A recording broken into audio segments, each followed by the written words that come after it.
In 1986, a 22,000-ton general cargo vessel was sailing across the Atlantic. The conditions were excellent, with good visibility. Good evening, sir. Good evening. How are you tonight? I'm all right. Yeah. Right now we are on course 0812. 081, right? Speed about 15 knots, and next alteration will be 2007. 2007. Yeah, everything is quiet. Everything's quiet. Maybe. Yeah. Till the old man comes up. So I think it's all yours. See you. Thank you. See you. And say, Yes, sir. take the wheel. Port 10. Port 10, Stay 068. 068. Yeah, that's it. Sick, there's a ship on starboard bow, about 2 points. Yes, I've got strange. She's not showing any side lights. Just 2 masthead lights. Must be a crossing vessel, not showing side lights.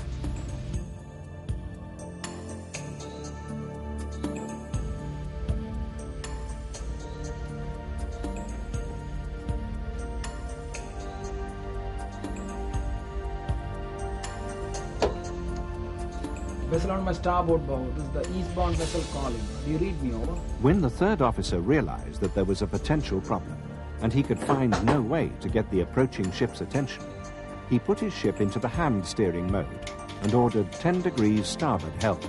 As his ship was turning to starboard, the approaching vessel altered its course to port, so increasing the risk of collision. He then ordered the helm hard to port. Get the captain right away. We got a hell of a lot of problem. With the ship turning to port, the approaching vessel altered her direction to starboard, so closing on her. This led directly to a collision where the cargo vessel was badly holed, causing an impossible situation with no hope of rectification.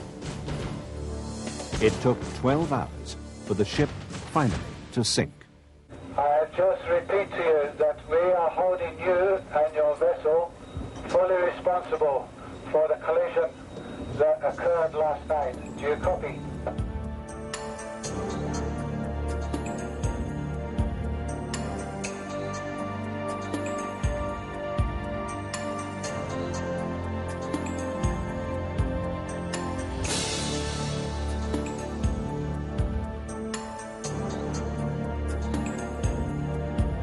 In 1987, the international group of P&I clubs, who share the cost of very large claims, paid $83 million for these claims. By 1990, this figure had reached almost $300 million and has since improved. The Standard Club, who analyzed its own claims above $200,000, found that many of the claims were caused by human error and were avoidable. The International Maritime Organization has been looking at the problem of safety management and pollution prevention for some time now. Following the principles mapped out in ISO 9002, they have developed the Safety Management Code, which sets out procedures and requirements for shipboard management. During a conference in 1994, the code became part of the SOLAS Convention and will apply to all shipping lines and be enforced by the various port and flag states.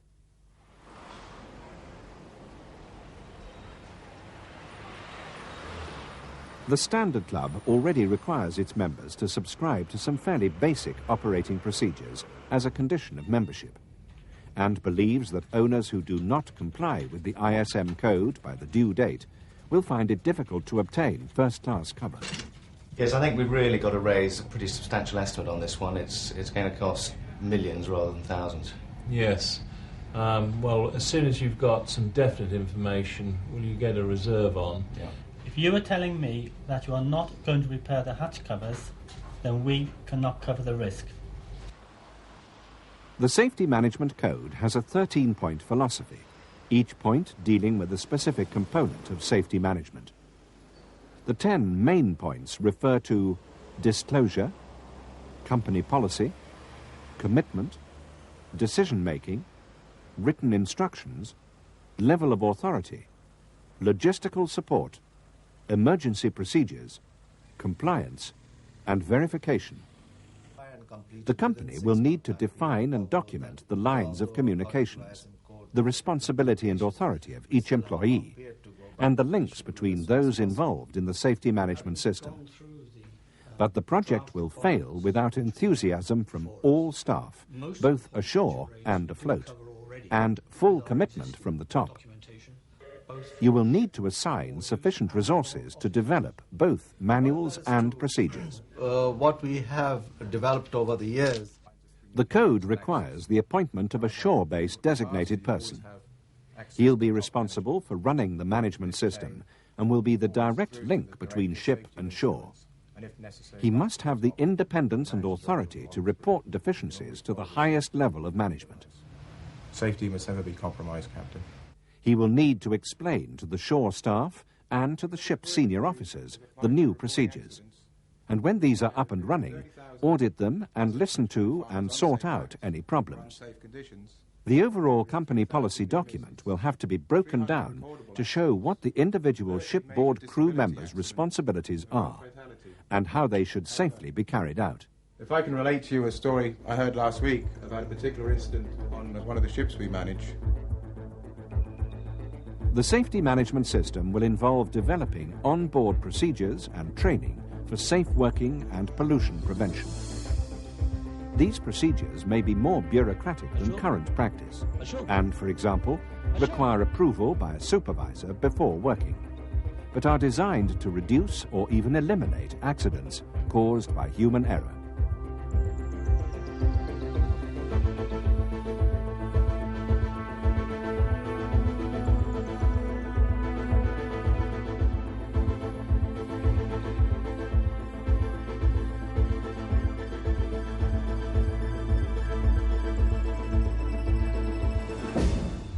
The two men who entered the enclosed space would be alive today if they had followed the permission to work system. This requires the atmosphere to be tested before entering. For the safety management system to work, all crew members must be aware that their individual contribution makes the difference between success and failure. To assist in this, a member of the designated person's team should visit each ship in the fleet and get the crew's help in drafting job descriptions and working procedures. The written job descriptions and safety procedures are finalized. But the shipboard management manual is there for reference of all of us so that we know that we are doing everything correctly every time. The company manual will be drafted in general terms, and the ship's master will need to study it before drafting his own standing instructions to complement the manual. A copy of these instructions will need to be sent to the designated person. Once the documentation is ready, the captain will need to make sure that every crew member is aware of his responsibility and duties, and ensure that they are drilled in the safety management systems. One of his first jobs will be to appoint a shipboard safety officer and to form a safety management committee. Form a safety committee comprising of the senior officers, 2 members from the crew, including yourself, and call a meeting as quickly as possible so that we can formulate the safety working practices for this vessel. We are here to discuss various safety aspects on board ship. This committee should meet on a regular basis, and the master should make sure that a copy of the minutes from these meetings is sent to the shore-based designated person. The master should also have an ongoing communication with the shore-based management through the designated person on updating crew training and establishing refresher courses. I can see your worry, but let me tell you that once we have this system in place and running, that problem won't exist. But I've been working on this ship for 2 years and I've never seen an accident. What's the problem? Well, I'm very pleased to hear that, but maybe you have been just a shade lucky. Soon we are going to break for coffee, so let me tell you about a couple of our colleagues who have not had the same luck as you. John was an engineer working for one of the larger shipping lines. His future was as secure as anyone's can be these days.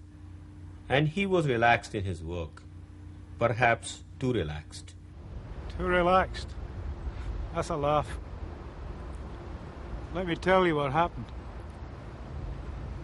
We'd had an engine failure while we were in a busy shipping lane.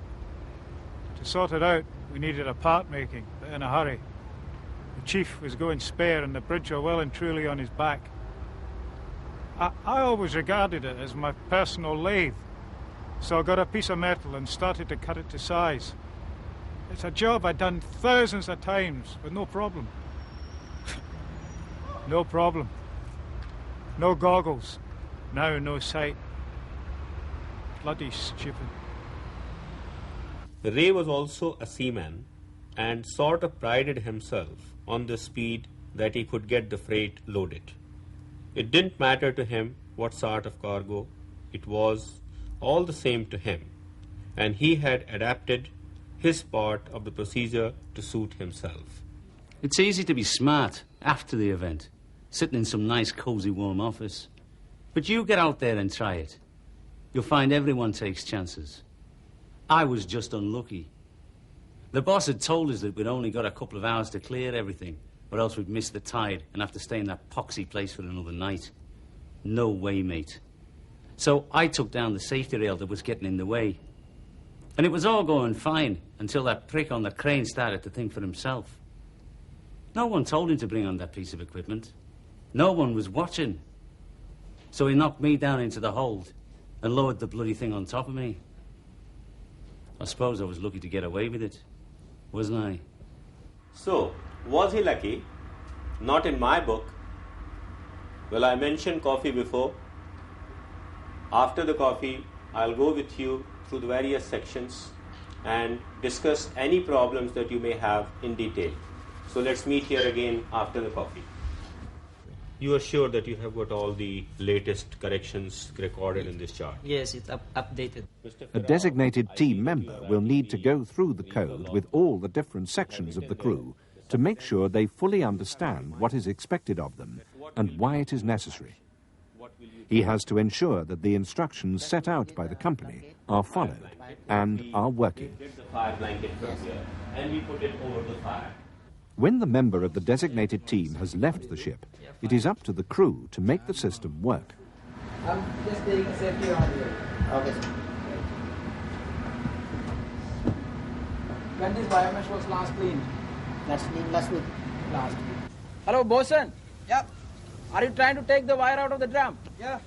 The ship's safety officer must raise any problems with safety at the regular meetings of the Shipboard Safety Committee. Here, the crew will have the opportunity to update and improve procedures, and if there are any points that they don't understand, they can ask for clarification. And as per the new regulation, when we have these documents in order, then the Classification Society will issue us a certificate. Alongside the safety policy, the shipping company should establish procedures to identify, describe, and respond to potential emergency shipboard situations.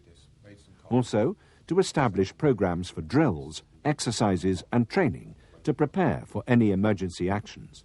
Yes, there was some very good comments came back from the ship. I think a lot of them spent a lot of time looking into some of the procedures that we'd proposed. So you'll find there's been a few incorporations in there.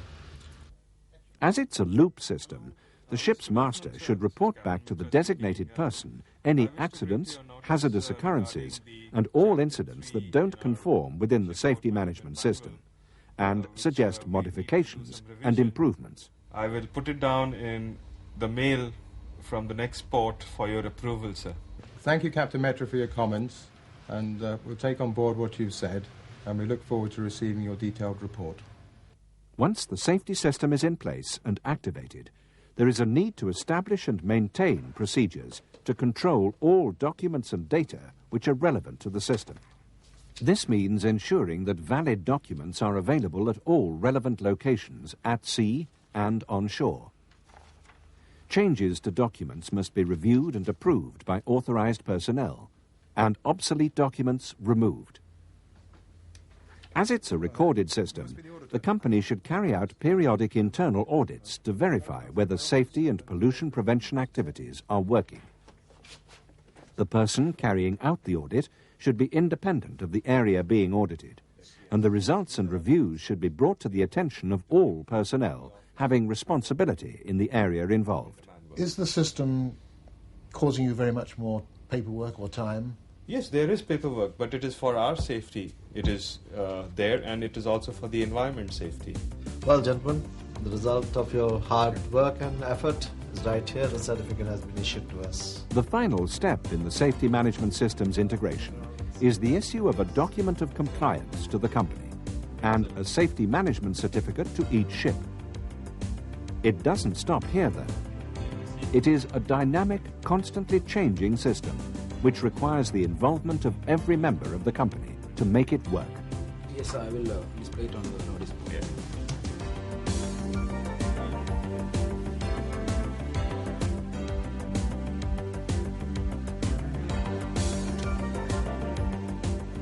Safety is the collective responsibility of all persons on board the ship, and not just the chief officer and the master. With a safety system in position, there will be a noticeable reduction in accidents to crew, to cargo, and to the ship. The aim of the ISM code is to ensure that all shipping companies have in place an effective safety management system. Enforced by your flag state's administration, it will provide an international standard for the safe management and operation of ships and for pollution prevention. As with any system, though, if it's adapted to suit an individual's needs, and if just lip service is paid to its application, then there's still a chance of things going wrong.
Get the captain right away. We got a hell of a lot of problem.